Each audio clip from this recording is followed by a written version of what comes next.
It's a fact. Space रखो भैया, space रखो, थोड़ा नीचे कर लो भैया।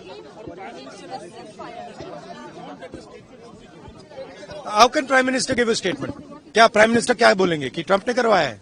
बोल नहीं सकते हैं, बट सच्चाई है, ट्रंप ने सीज फायर करवाया है, पूरी दुनिया जानती है, रियलिटी है, रियलिटी से छुपा तो नहीं जा सकता है।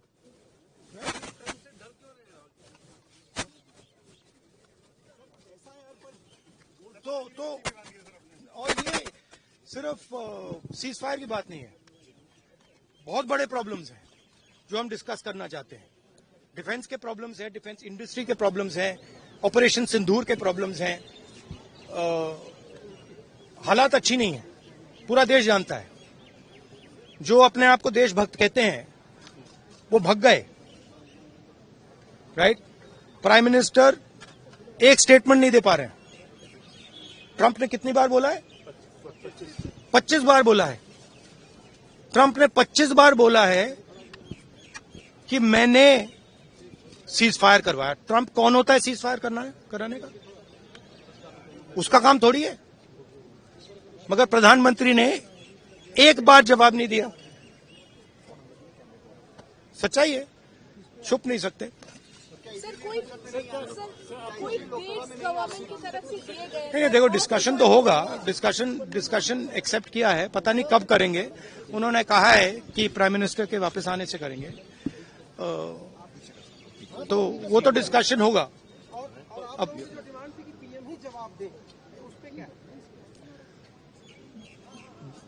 देंगे, बट पीएम का जवाब तो चल रहा है ना, ऑनगोइंग जवाब है। आप कह रहे हो कि ऑपरेशन सिंदूर ऑनगोइंग है और फिर आप कह रहे हो विक्ट्री हो गई, या विक्ट्री हो गई या सिंदूर ऑनगोइंग है। और दूसरी साइड से ट्रंप कह रहा है कि भैया सिंदूर को मैंने बंद किया, सिंदूर को मैंने बंद किया।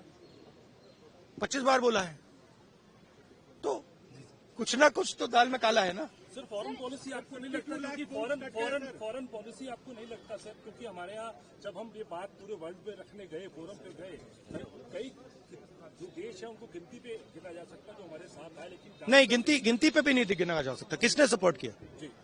किसी ने भी। हमारी फॉरेन पॉलिसी की इन्होंने धज्जियां उड़ा दी हैं, किसी ने हमें सपोर्ट नहीं किया, किसी ने नहीं किया। Thank you. That is a second. That is another issue, which is as important. सिर्फ 52 लाख की बात नहीं है, सिर्फ बिहार की बात नहीं है। महाराष्ट्र में इन्होंने चीटिंग की। हमने सवाल पूछे इलेक्शन कमीशन से, वोटर लिस्ट दिखाइए। इन्होंने वोटर लिस्ट नहीं दिखाई। हमने कहा कि वीडियोग्राफी दिखा दीजिए, वीडियोग्राफी का कानून बदल दिया। 1 करोड़ नए वोटर्स आए थे महाराष्ट्र में और इलेक्शन चोरी किया। ठीक है, कर्नाटक में हमने रिसर्च की है थोड़ी। कर्नाटक में हमने भयंकर चोरी पकड़ी है। मैं ब्लैक एंड व्हाइट में आपको दिखाऊंगा, इलेक्शन कमीशन को दिखाऊंगा। ठीक है, ब्लैक एंड व्हाइट में कि कैसे चोरी की जाती है, कहां की जाती है। कर्नाटक में ब्लैक एंड व्हाइट में है हमारे हाथ में। ठीक है, ब्लैक एंड व्हाइट। ठीक है, और यही काम इनको पता लग गया है कि इनका जो गेम है हम समझ गए हैं। एक सेकंड। हाँ, लोकसभा चुनाव की बात है।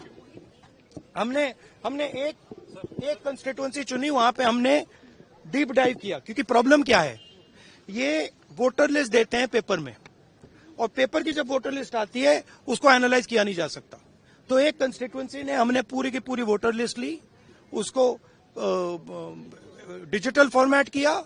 6 महीने लगे हमने, मगर हमने सारा का सारा मतलब इनका सिस्टम निकाल दिया है। ये कैसे करते हैं, कौन वोट करता है, कहां से वोट होता है, कैसे नए वोटर बनते हैं, पूरा का पूरा हमें मालूम है।